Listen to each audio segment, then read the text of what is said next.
You're listening to the GamesReview.biz podcast. I'm Editor-in-Chief James Batchelor, and I'm joined this week by Managing Editor Brendan Sinclair. How are you, sir?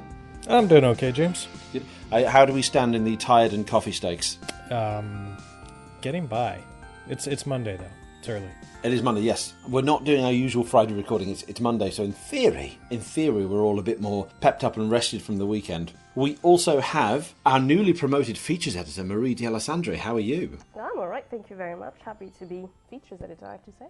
So that's nice. We're very happy to have you as features editor. This is good. It's long overdue to like the sheer amount of work you do for the site. Like it was, you spilled over beyond Academy for quite a while. So it's like, right, we need to up the game here. And recognise how generally awesome you are. I do not respond well to compliments, so please introduce someone else. Thank you. Okay. Also awesome is our news editor, Danielle Partis. How are you? Hello. I am all right. I wish I'd have gotten a coffee before sitting down to record this, because I'm quite tired, but we'll survive and look forward to coffee afterwards. Okay. And rounding out the pod is the also awesome staff writer, Jeffrey Rousseau. How are you, sir? Hello. I am doing well. I have coffee with me. I'm sorry, everyone. But with the tone well and truly set for the show and the organic intro done there, massive air quotes around that, let's get on with talking about some of the biggest stories of the past week. First topic we want to discuss is Outmaking Games' open letter to Rockstar Games. So Outmaking Games is a UK-based organisation that represents professionals on the LGBTQIA+, etc. kind of community. In the games industry, it's to give them kind of a safe space and a network to talk to and kind of advocate kind of better representation in the industry. They wrote a letter to Rockstar Games based on an article that was doing the rounds on Kotaku about the transphobic elements or the transphobia that is depicted in and around GTA 5. So naturally, Grand Theft Auto 5 is getting more re-releases because that is the game that will never die and will never stop selling. And Carolyn Pettit over at Kotaku wrote this great piece kind of summing up some of the issues with the way that trans characters are depicted and then the way those trans characters have been used by certain elements of the kind of the YouTube and Twitch community. You've seen videos of them like purposefully beating up trans characters, and that apparently is a subject worthy of a video. But Outmaking Games kind of came out with this piece kind of supporting Caroline's points of like, Rockstar has an opportunity here to either remove these elements and improve the depiction because a lot has changed since 2013 when this game first came out, or do what a lot of film companies have started doing, which is to add context, to add a kind of a disclaimer or something that says like these depictions were wrong then, they're wrong now, this is why they were there.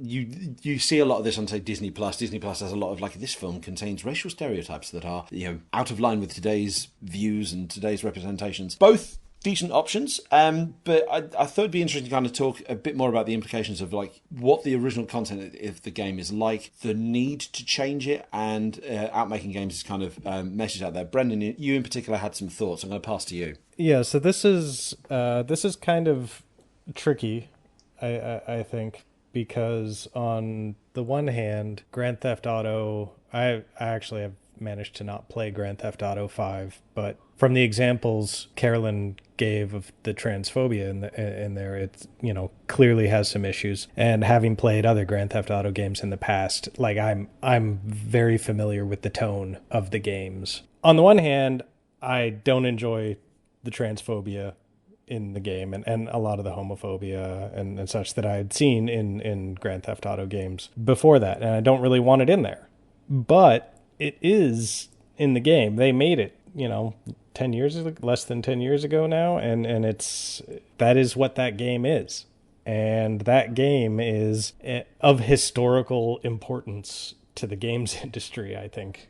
Now, just because, it's sold over 100 million copies, and without saying anything about the particular quality of the game, it's really tough to deny its importance in the medium as we've shifted to kind of live service games and how important that's been for Grand Theft Auto 5. So I kind of want that Disney Plus stance to be taken here. Like it's fine. I feel like to kind of re-release the game and to have an acknowledgement of like, oh well, this is this was from a different era, it's from a different time, and it's you have to understand that. It has to be put into context here in order to appreciate it now, because we wouldn't stand by the same stuff right now. Like, we're trying to make this available to you as sort of a historical documenter because you loved it originally and we want to let you re-experience it, but we don't stand by it in the same way that we did before. Unfortunately, I think Rockstar absolutely does probably stand by it the same way they did before. I think that you would have to be, it would come off as incredibly insincere for Rockstar to all of a sudden just, like, no, that's not our style. We had a great epiphany in the last 8 years or whatever, that we've been continuously profiting off this game and not changing this aspect of it. And I think it kind of comes down to an issue that the games industry in general has with the way it treats its past. What Disney Plus does, and what so many, film companies and animation studios do, I think they're a lot better about treating their medium as something of historical importance and something worth preserving, or as something greater than the commercial production of it, how much money it makes you. And the games industry is terrible at that. The games industry is terrible about acknowledging its past, preserving its past, embracing its past. It's just, part of it is because the technology has progressed so quickly, and the difficulty of like, oh, well, let's make the last gen games compatible on this next gen hardware, even though the next gen hardware is completely different. And, there's that software issue that animation studios and movie companies don't have to deal with in the same way. But I think part of it is also that the games industry is just so new, relatively speaking, that it hasn't bothered to care about, curating its cultural legacy in any kind of a way. Like, we barely even see companies leaning into nostalgia. You see a lot of indie developers doing that now for a variety of reasons. You see Nintendo is getting pretty good at this, in reselling the same games to us again and again and again. But a lot of companies, they just don't. It's on to the next thing. And when they do revisit the stuff that people love from the past, it's like, oh, well, we remade it. We remastered it. We added a new, DLC kind of expansion to it. And they tweak it. They mess with it. They bring back Doom 3, and then they let you have the flashlight and the gun out at the same time, which completely changes the tone of, the feel of playing that game when you don't have to choose between seeing stuff or shooting stuff. And just like it would come across as sort of hypocritical for Rockstar to put the context disclaimer on the new game and leave it the same in the name of like, hey, we've changed the way that we view things right now, because it really, everything else they've done suggests that they haven't changed that. This is still the sense of humor, equal opportunity offender sense of humor that they've been selling for decades now. It would be similarly hypocritical, or it might feel similarly hypocritical, to start worrying about, historical legacy and preservation in that way now, when everything else the games industry seems to do is not only like not worried about preserving history, but often seems to be intending to bury it. When you have things like, and Nintendo again has been better than most other companies in this, but like, they make the virtual console on the Wii, and then they make it on the 3DS, but like, not all the same stuff comes over, not all the same stuff's available. And then on the Switch, it's like, hey, we're going to do a subscription service instead, and it's going to have, a fraction of the available stuff, and everything is kind of against the idea of preserving experiences as they are, and letting people own them and continue to experience them again and again, if those people aren't being made to pay continuously for that privilege. And that's something that has really bothered me about the way the games industry does its business. And I think it's a huge missed opportunity. I interviewed Peter Moore for something that should be up on the site by the time this podcast is published. And I talked to him about the difference between sports he went to be CEO of Liverpool Football Club for a few years. And so he definitely, understands that segment and games, which, he knows from his years at Sega, Microsoft, EA. And it's amazing to look at sports and the way that they lean into the history, tradition, nostalgia, all that stuff. Even if there isn't much of a history of success or, anything particularly good for people to remember. I'm in Toronto. I'm a Maple Leafs fan. I am well aware that you do not need to be good in order to have people love you if you lean into the history of your club strongly enough. But in games like there's Nintendo, and that's about it, Like Sega will throw out some, we made 4 Dreamcast games available on Steam, or here's the same collection of our first party Genesis stuff again and again and again. And beyond that, it's just kind of sad to see an industry that just does not seem to care about its history the way that these other successful industries have, especially because these other industries have made a tremendous amount of money by caring about their past and leaning into it.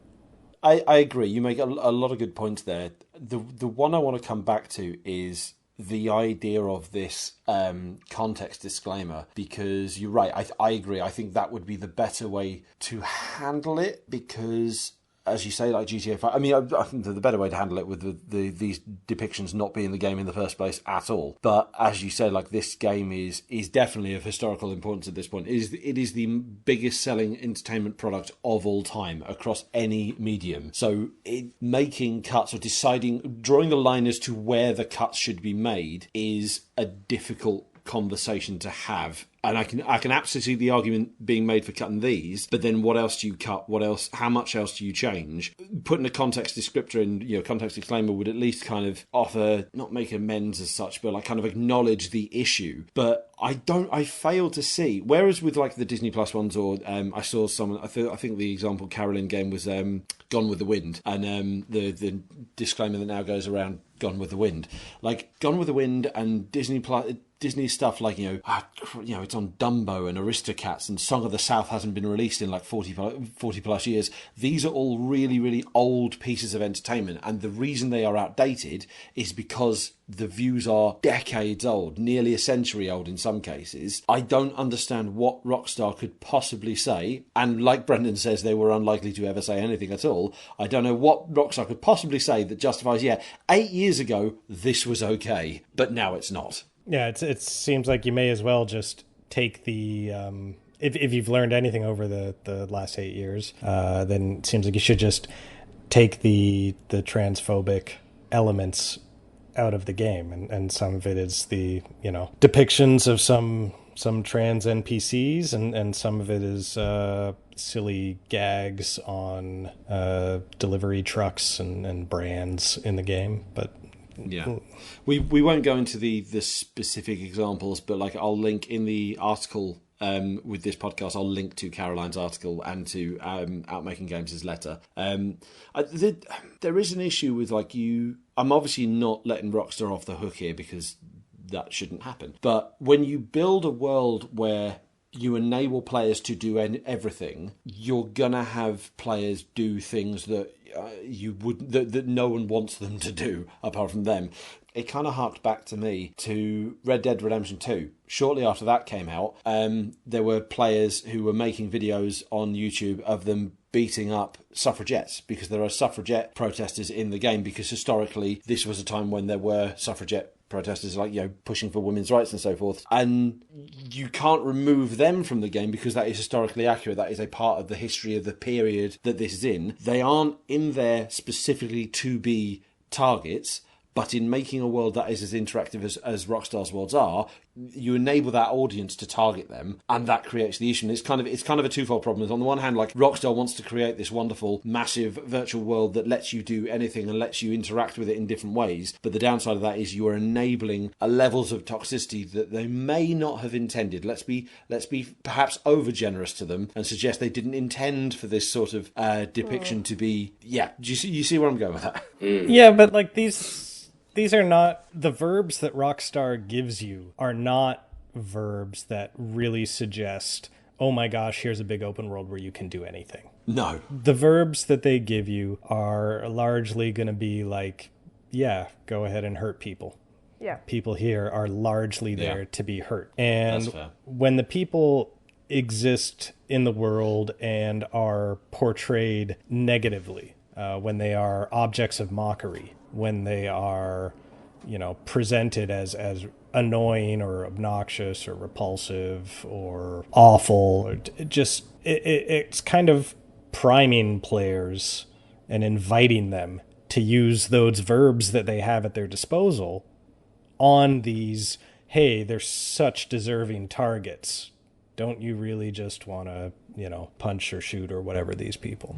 And that, I think, is the difference, because it's holding up the trans characters in the game as deserving targets for the violence of the game. And I think that's kind of crossing a line. It's not That's fair. Yeah. it's not like, hey, we're just poking fun at everyone.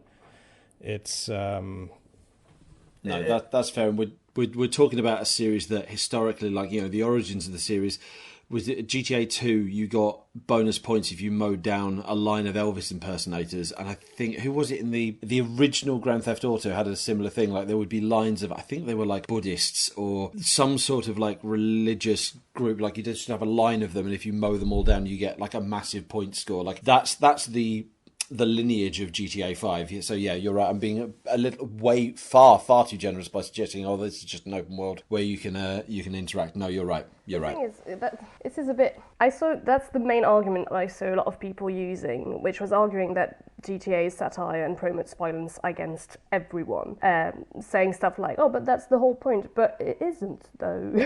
I'm not sure. That's not true. It does target specific groups that are already marginalized in real life, and as Brandon mentioned earlier, they're just punching down literally all the time. And I've not played GTA 5 in depth. Like, I've played a bit, but so I'm not exactly sure what is the violence that's portrayed here. But what I know is that if I was a trans person, I would want to be given the option to opt out of that violence, and that's why I'm not completely sure how you could address this, and that's why I've not said much until now, because I don't know whether or not any of the solutions would work and how it would work, because you can't just have a disclaimer like putting things into context, because I mean you can and it could potentially work, but it's difficult to justify either way. And you still would want, probably as a member of the LGBTQIA community, to opt out of that violence. I think that option should be given, but can it be given? It's a whole mess. I don't know how to approach this issue, which is why I've not said much until now. What I know is that I feel like GTA gets a pass that most studios don't, in terms of how they approach their open world games, and I see them as like that last little bit of old school games industry that I despise, I'll be honest, and that's reluctant to change. And I don't know whether or not this is strictly related to what we're talking about. I just know that this violence and this transphobia shouldn't be in the game in the first place, and it actually really saddens me that we have to think about those things, I guess. Yeah, I would agree with that. And I kind of understand Brendan's earlier points about preservation, but GTA 5 isn't like the older GTAs where, like San Andreas, for example, where it's out and it's done, and it's kind of, maybe there's things in there that are unsavory, but it's a reflection of the time that it was made in, whereas GTA 5 is as much a 2021 game as it is a 2013 game. It's constantly evolving and being updated, and it's still selling, and it's weird to see it as, well, to me it's weird to see it as a game like, oh, it's a reflection of that time, because it's still one of the biggest games in the world now, if that makes sense. So it should kind of also reflect now. I was going to say that over the weekend I was watching, I forget what I was watching exactly, I'm sorry, but it was something that came out around, I want to say 2015, and there was a storyline where how they handled one of their trans characters, and where it created today, literally like 6 years later, I'm certain like the language involved would have been different, because, you know, a lot of this person's agency was also like mocked even though it's 2015 and we society wasn't that horrible back then when it came to this, and I'm thinking regarding the conversation with GTA 5, there's always that question too, and Marie brought this up, is that what kind of quote unquote responsibility does a company have when it comes to these things? And the thing that I keep coming back to is that you do have a responsibility. You may not outright think that you do, but whenever you put out a statement, or you say these very simple words that our company is one that supports a diverse and inclusive environment, when you say those things, you can't then turn around and then have products that kind of slaps that in the face. Now again, someone could tell me I'm not right, but there's that disconnect, right? And I don't know to the degree exactly of how bad it is in GTA 5 when it comes to transphobia, but I do think that when it comes to that social responsibility, it's not simply something that can be hand waved, especially where transphobia in particular, and obviously I'm a cishet male, so take what I say with a grain of salt, because I'm not an expert in this, but one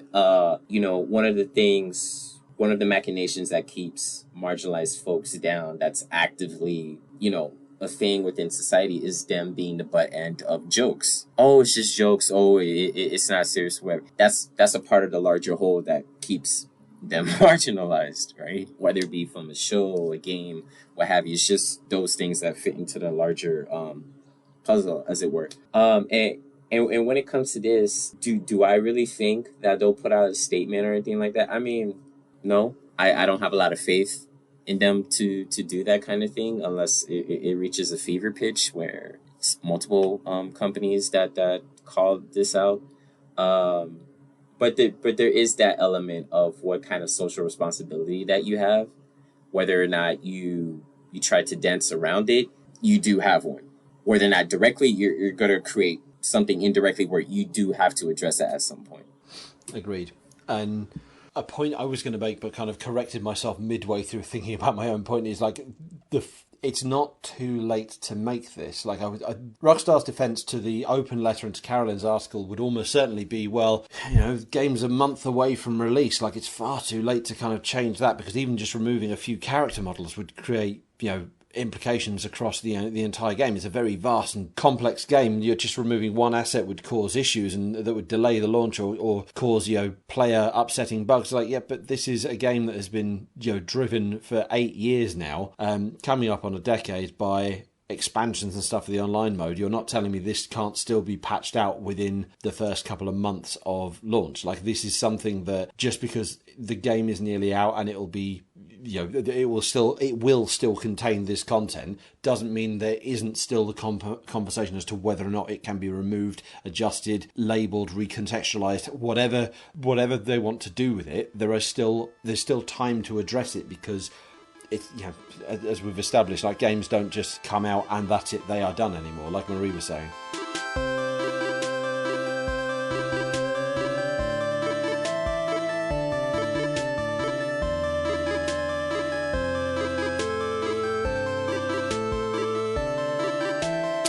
Next up this week, we do want to talk about accessibility in general. Now, we kind of touched on this very briefly in Jeffrey's excellent monologue about the various discussions around Deathloop last week on the previous episode. We touched here and there on it, but Marie, you've kind of done some digging. You've done a much broader look at accessibility and the issues that companies face when they produce games, particularly in the AAA space, that aren't as accessible to everyone that they could be. Now, we'll clarify right now, that does not necessarily mean difficulty. Some games are designed to be difficult. The argument I saw in sharing Marie's article, I did have people come back to me and say, but the point of Deathloop is that it's meant to be difficult. You're meant to die over and over again. In the article. I'm sorry, I'm interrupting because this makes me angry. Yeah, no. It's, well, okay, we'll address it in a second. But my response was like, because the actual tweet I'd put out there was the thing that someone was replying to was the tweet, one of the quotes you'd done about text size and the use of subtitles. So I'm like, how does that affect, even if you add text size and subtitles, how does that affect any kind of creative vision for how difficult this is going to be? You have a much better counteract to this, so go. So yeah, this is a point that was brought out by Courtney Craven, who founded Can I Play That, which is a reviews website that focuses on accessibility. And they pointed out that none of the marketing revolved around the fact that the game is difficult. You do die a lot because you just keep repeating the same loop, so that aspect does make sense. But it's not supposed to be hard. It's not Returnal, it's not like a Souls game, that type of thing. So that doesn't feel like that's part of the core gameplay, and that's the main issue. And as James mentioned, like whether or not the game is supposed to be difficult should not impact its accessibility, either features or whether or not its design is accessible. If that makes sense. Did that make sense? Yeah, that makes sense. Yeah, so you've written like this much longer piece, like exploring Courtney's view, and we kind of managed to get in touch with Courtney, like you said, and a few others, and exploring like what it is, kind of what the issues with accessibility are in the industry, why they persist, and how they can be overcome. It's a brilliant article. I recommend everyone to give it a read. My question to the team is, do we think we'll get to the point where the solutions that are suggested throughout this article and other ones will become standard, where you will always be able to change text size or subtitles or remap controls or these sort of things? Like, do we think that will ever become the industry standard? Because it feels like it should. I think we are well on our way toward that becoming the standard. I think people are considering these things more, and they're considering them earlier in the development cycle, and I expect that these will be sort of just features that you plan to put in from the start. But I think one of the interesting parts about Marie's article was a quote from Steve Saylor, I think, saying that he didn't want Deathloop to just have more lives given to players as a way to kind of make the difficulty a little bit easier or more accessible or whatever. He wanted the game sort of fundamentally designed in such a way that it wasn't about, you have X number of lives to do it. He wanted something that was from the start just kind of like, well, this will work for people who really want the difficult challenge of the game, but also if you're not capable of doing that for whatever reason, it's adaptable to those needs as well. It's like, well, you will have as many chances as you need to do this again, or other design choices that just kind of make the game more adaptable and malleable to the needs and also just the preferences of the player. And I think that is the bigger, longer timeline improvement that the industry is working on. I think developers today are generally much more mindful of the player experience and trying to make every game as welcoming to as many different players with as many different levels of ability as possible. And I think that's going to continue. But I do think that it is going to be kind of slow because it involves a certain amount of clever thinking in order to come up with different gameplay paradigms that are adaptable and malleable. And it's more than just having a checklist of, okay, well, you can change the font size, you can remap buttons, we have a colorblind mode and change the background on subtitles so that there's better contrast for people. Like, all that stuff is easy to put on a checklist and do. And I think because of that, I think we're going to see that. But the other stuff is the more nebulous, clever and inspired design based around what the audience wants, and that's going to take longer. And I don't know if it's ever going to be something you can take for granted the same way that you can take things like an autosave feature for granted now.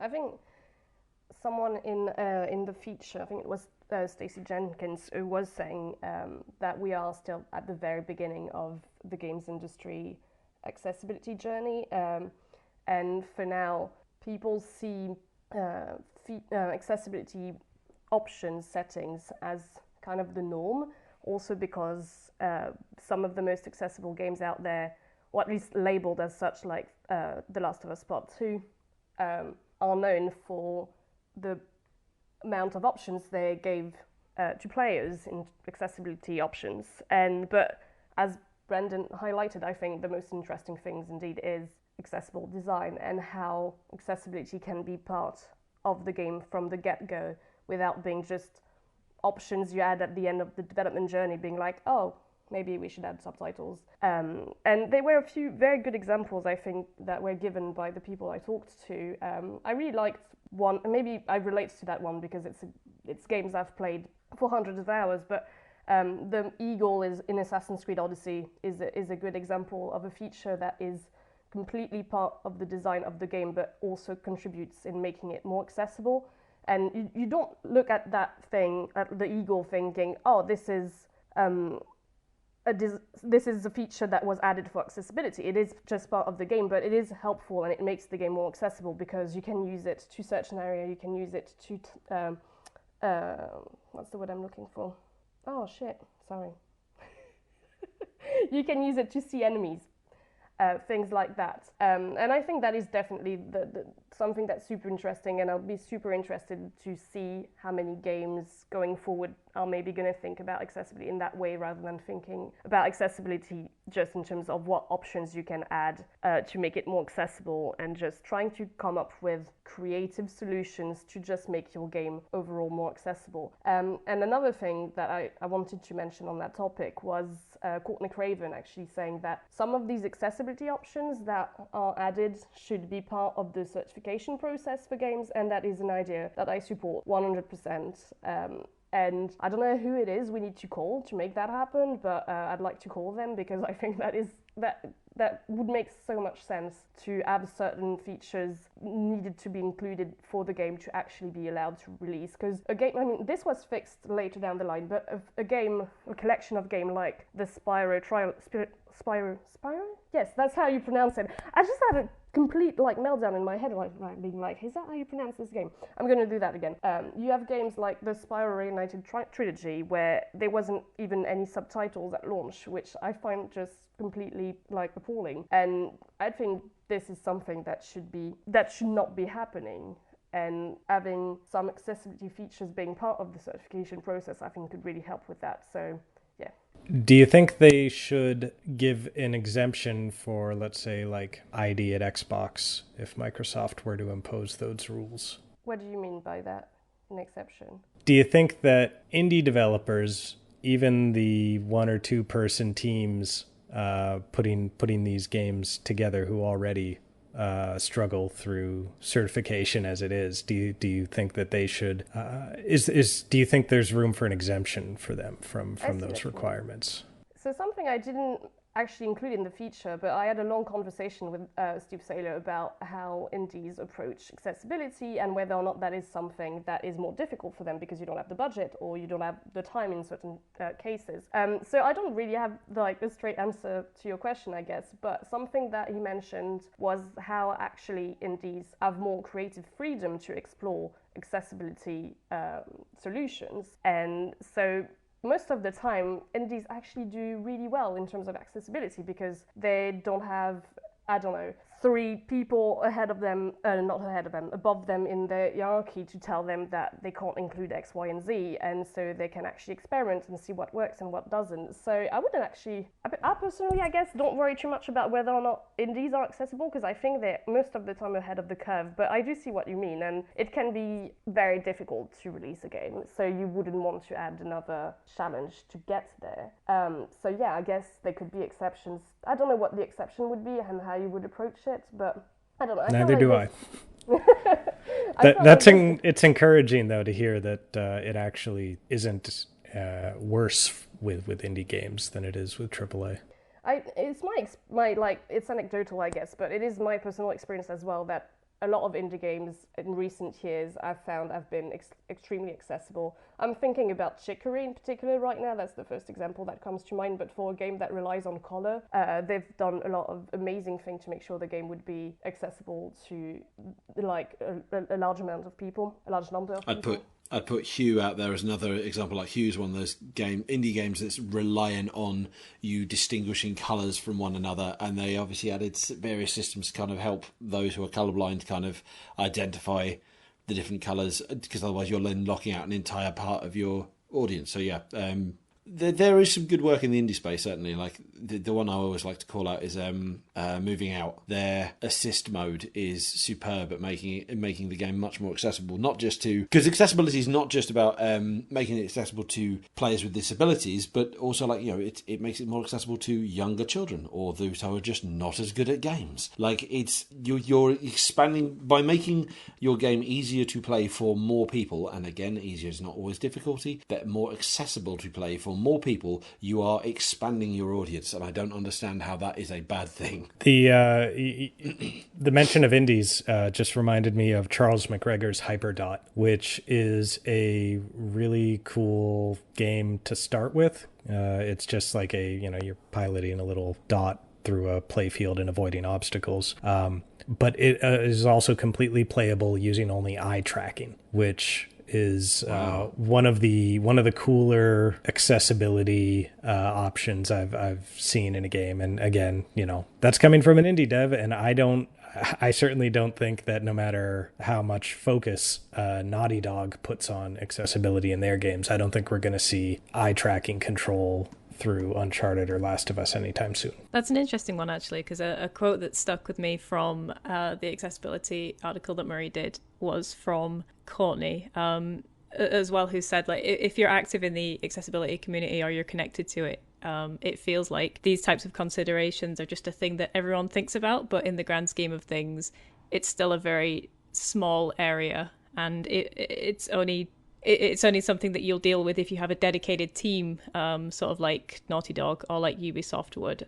And that sort of implied to me that a lot of smaller studios and indies wouldn't have the facilities to kind of take on accessibility options or have them at the forefront of their development journey if they don't think that it's worth the time, or that people aren't going to benefit from it, or that many people are going to benefit from it. So it's really cool to hear that indies are kind of paving the way for those kinds of features. And also, if teams that are bigger than indie developers are struggling to have that, then it just kind of seems to me that we need to open the conversation up and have more people that understand these options and need these options consulting with those teams and being part of those teams to make sure that these options are being implemented in the future. And I think we're on that journey, but it's still something that's a work in progress. Yeah, reading this article, there was one quote, two actually, from Kennedy Griggs that I liked, Dynamic Reactions, where Griggs mentioned that, one of the things that they're able to do is that, they could talk to Ubisoft's accessibility department and just, hey, are you folks taking notes about accessibility, features or feedback or what have you, in particular about games? And I think that too is an important part of addressing, let's not beat around the bush. A lot of this comes from ableism, because a lot of us are still learning that being disabled, is still being marginalized, and ableism in itself is still very much where, society caters to you so much. Unless you stop and think about it, you have no idea how large the scope of that is, but that's a whole different conversation. But getting back to this in particular with games, and I'll mention the other quote I thought was really cool too, was that I bought what indie game did I buy recently? Unsighted. And as soon as I had the option to pause the game, I went straight to the options and I went to text size, and in my head I'm like, okay, I see you have larger there. Before I click on it, I was just bracing myself, because some games, you say you're making text larger, but really it's just like barely 2 font sizes up. And actually the text size was larger. And I'm like, thank you. And indie games are good about this kind of thing. And more to that game's point as well, it's the kind of game where things are kind of on a time limit, but it has like a casual mode where it really slows everything down so you don't have to feel as pressured. And I also, just want to mention that indie games are really good about that thing as well, when it comes to accessibility. But, not just text size, but that's one for me because of, my vision problems. The other thing that Griggs mentioned as well was that how what kind of excuse can we make about accessibility when it comes to AAA games when Naughty Dog did it with The Last of Us? And I thought that was a really great quote because I'm like, wow, you're right. Because they did that. And you know, there's other AAA games that did that as well. And when it comes to accessibility, I keep thinking of, you know, we mentioned how Courtney mentioned that they should definitely be a part of the certification process. And also, I think that we should keep moving further away from the fact that they're included, you know, as a reaction. We, of course, so many things go into creating a game, but as Renee mentioned from the start, it should definitely be something that's just a part of it from the beginning. Because when I was reading and hearing other people's views, just to see that someone says that, oh, I can't play this game because of the way that, you know, for these reasons right here that are very, very legitimate for reasons that I just take for granted for myself. And this is a pet peeve, but this is something I'm going to mention. To me, it makes no sense whatsoever to have an attack button on a trigger on a PlayStation controller. I'm sorry. It's 2021. That thing can either jam up. Why it's not on X, circle, or triangle, I'll never understand. And if you do not have button remapping, what are you thinking? I forget what other game I was playing as well, but like, you know, one of the things they mentioned during this tutorial is like, hey, you can just open up the menu and remap buttons if you want. And I think that's another part of the conversation that's important as well. But just to wrap this up, we've had enough AAA games that do it now where it's really not an excuse. And I think about a conversation. Well, it was really an interview that I had with an indie developer where he developed a shoot 'em up, and as we all know, those games are notoriously like difficult for a bunch of reasons. And he literally just went to a show and he was like seeing how folks were reacting to the game and demoing it. And then he mentioned that just from one show he went to, and he had interactions with disabled folks, he literally went back and he scrapped how the game was designed entirely just so he could then make it where it can be played with literally like one hand on one side of the controller. Because he realized that the way he originally had it was very like old school, the way it's played in the 1990s, but that wouldn't serve a lot of people these days.